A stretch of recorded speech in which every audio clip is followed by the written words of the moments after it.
Hello, hello, and welcome to A Portion Ministries. I'm Dr. Paulette Denise. I've been this year doing the recordings out in nature, but at this time we're doing the recordings at the kitchen table. And let me give you a quick piece of history. A Portion Ministries, Proverbs 31:15, was actually birthed at my kitchen table in Oakland, California. So here we are in Houston, Texas, sitting at my kitchen table due to my AC is out in my home. And so this is where I come to sit and bask in the presence of the Lord in coolness. In the kitchen, it's cooler down here.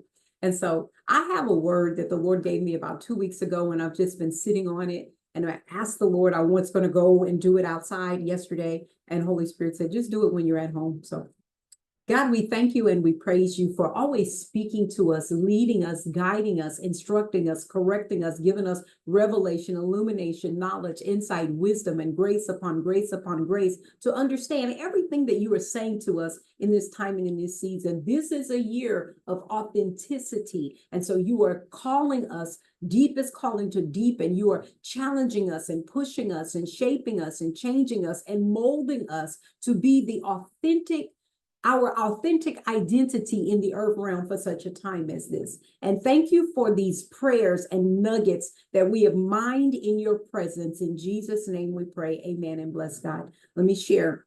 My personal study time. I'm not studying this to teach. This is just me and God accessing the presence of God through the portal of scripture. The Bible is a portal into the spirit realm. And so as we tap into the various portals, God begins to show us things in the spirit realm. So in this season of my life, I'm in the book of Isaiah.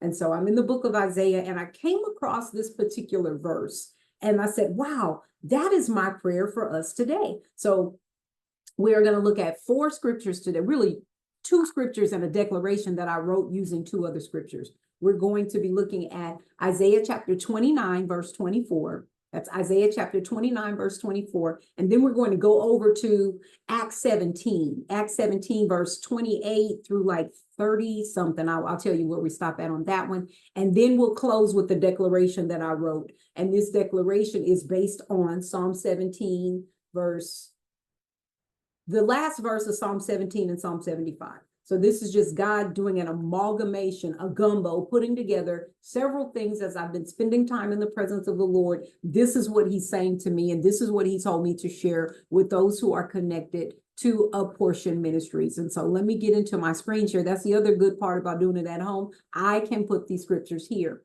And so when I found this in Isaiah chapter 29, verse 24, I said that this is my prayer for this generation. And my prayer for this generation is that those who are in spiritual error will come to understanding. And those who are always complaining will be glad to accept instruction. Come on. Now, this isn't a chapter on a future restoration, but guess what? We can walk in it now when we have eyes to see and ears to hear what God is saying. So if we were in spiritual error, it's time for us to receive understanding. And how do you receive understanding? Number 1, by being born again and then allowing Holy Spirit to dwell richly within. So therefore, the Spirit of God is within and bringing this understanding. When you hear me pray, I say, Holy Spirit, thank you for giving us revelation, illumination, knowledge, insight, wisdom, and grace. See, because of the many revelations, there will be trials, but count it not strange, think it not strange concerning them trials that you're going through. You have to have something under you to stand on. And if you're in error, God is exposing error right now. And guess what? Those who are always complaining will be glad and accept instruction.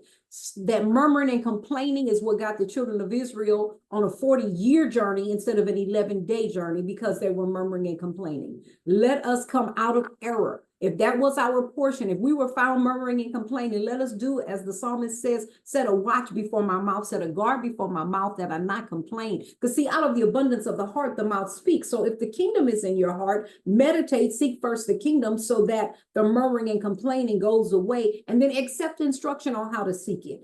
The Amplified of that same verse says, those who err in spirit will come to understanding, and those who murmur discontentedly will accept instruction. There is a time for one generation to laud another generation, for us to see, no, get something under you to stand and come out of the place called error. It is a place. And so then the other scripture that made me think of that was in Acts chapter 17. And so I have pulled it here, Acts chapter 17. I just have been meditating on this for the last 2 weeks. So the key is at verse 30, but we're going to look at it in verse, 28 through 31 to put it in context with the footnotes from the Passion Translation. Then we'll read it out of the Amplified. So it is through him, through God, through Jesus, the living God, that we live and move and function and have our identity. See, if your identity isn't anything else, that's when you get to murmuring and complaining. And just as your own poets once said, our lineage comes from him. Footnote, our nature comes from him. It's translated from the Aramaic. The Greek is, we are his offspring. The Greek word is genos, the generations. We are his kindred, his family. We're taken from his genes, the genes of the Lord Jesus Christ. So if you're murmuring and complaining, you're operating out of the wrong genome, out of the wrong gene sets. Yeah. Since our lineage can be traced back to God, how could we even think that the divine image would be compared to something made of gold, silver, or stone, sculpted by man's artwork and clever imagination? Basically, he's saying, since we're in the divine image of God, how dare us go to an idol? Because see, when they're talking about gold, silver, these things sculpted, those are idols. Through the clever imagination apart from God. We talked about this in the discipleship class that I taught last week about the knowledge of about the two trees in the garden, the tree of life versus the tree of the knowledge of good and evil. It's the tree of the knowledge of good and evil that would make you think that you could sculpt a God that's going to answer you. Help, Jesus. And verse 30, I said, this is where we were going. This is the key. In the past, God tolerated that. He deliberately paid no attention to that ignorance, to this, God tolerated our ignorance of these things. So he tolerated the spiritual error that we were making. But now the time of deception has passed away. See, the spirit of deception that was released in the garden that would make you try and seek God outside of God, that time is gone. He commands us all to repent and to turn to God. That is to turn away from idolatry and worship the true God. Verse 31, for the appointed day has risen in which he is going to judge the world in righteousness by the man he has designated. That's courtrooms of heaven terminology. And the proof given to the world that God has chosen this man is this. He resurrected him from the dead, from among the dead. The Aramaic is God turns the hearts of men to faith in him, Jesus, and raises them from among the dead. So let's read it in the Passion. Excuse me. Verse 28, same thing. This is Acts 17, verse at 28 in the Amplified. I'm sorry, in the Amplified now. For in him we live, move, and have our being, even as some of your own poets have said, for we are also his offspring. Since then we are God's offspring, we ought not to suppose that deity, the Godhead, is like gold or silver or stone, or of the nature of a representation by human art and imagination, or anything constructed or invented. Such former ages of ignorance, it is true, such former ages of ignorance, God, it is true, ignored and allowed to pass unnoticed. But now he charges all people everywhere to repent. And a few weeks ago, our message was repent. And the Amplified defines what that is: to change their minds for the better and to heartily amend their ways with abhorrence of their past sins. You can't keep doing this. Repent, change your thinking.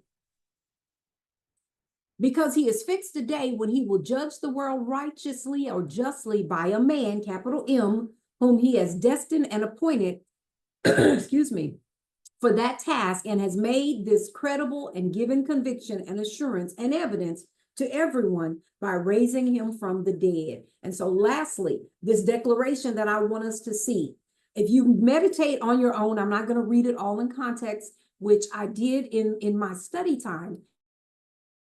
And I actually used this, was given this declaration for a speaking engagement that I had this weekend. But we were in Psalm 17 and Psalm 75. Now, Psalm 17, the sections in Psalm 17 are titled, Hear Me, Show Me, Keep Me, Hide Me, Deliver Me, and Bless Me. So you're crying out to God when you're going through something to hear me. Not only are you going to hear me, you're going to show me the way. You're going to keep me in the midst. You're going to hide me from my enemies. You're going to deliver me from them. And then you're going to bless me. And then I'm going to sing this song. That's at verse 15. And then in Psalm 75, it's talking about a cup in God's hand. And cups are symbolic. Cups in scripture are symbolic of suffering. Jesus said, can this cup, if there be any other way, can this cup pass from me? But we are a cup in God's hand. And so I took these two verses, which is Psalm 17, verse 15, and Psalm 75, verse 10, in both the Amplified and the Passion Translation, and I merged them all together to make this declaration. And this is the way we're going to say, like Isaiah 29:24, any place that I was in spiritual error, because I meditated in Psalm 17, all of it, that's your assignment, meditate in all of it. Because I've meditated in Psalm 75, all of it, that's only 25 verses, it's 10 verses in 75 and 15 verses in 17. Meditate in it so you can come to this declaration right here that we are going to read for us to hear, know, understand, bless us in our hearts and our souls and in our spirit. It says, as for me, I'm innocent. See, when you cry out to God and you're found in Christ, you're hidden in him, he's your deliverance, he's blessing you, then you can say, I'm innocent. And because I'm innocent, I will continue beholding your face in righteousness, in rightness, in justice, in right standing with you. And I will see your face until I see you for who you really are. And I will be fully satisfied when I awake to find myself beholding your form and having sweet communion with you, which is an awakening of your likeness in me. My praises will break the powers of wickedness. Come on. Now, there may be some powers of wickedness going on in our lives, but when we understand these things, excuse me, I'm recording and the enemy would try to attack my voice. So just excuse me clearing my throat and hear what the Lord is saying.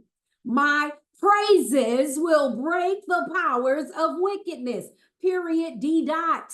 And while the righteous will be promoted and become powerful when we seek God, when we cry out to him, when we come out of spiritual error that he once ignored, and he's saying, I'm not ignoring those things anymore. My eyes are wide open to my people. And this is why I'm calling for my people to understand their identity of an authentic seeker, of us, authentic kingdom dweller. This is our portion. God, we thank you and we praise you that you are revealing spiritual error to us. Even as we stand in the Psalm 139, 23 through 24, search my heart, O Lord, and see if there be any way in me that's not like you, and lead me in your way everlasting. If there is any spiritual error, if there is anything that I'm found murmuring and complaining about in my heart, because out of the abundance of the heart, the mouth speaks.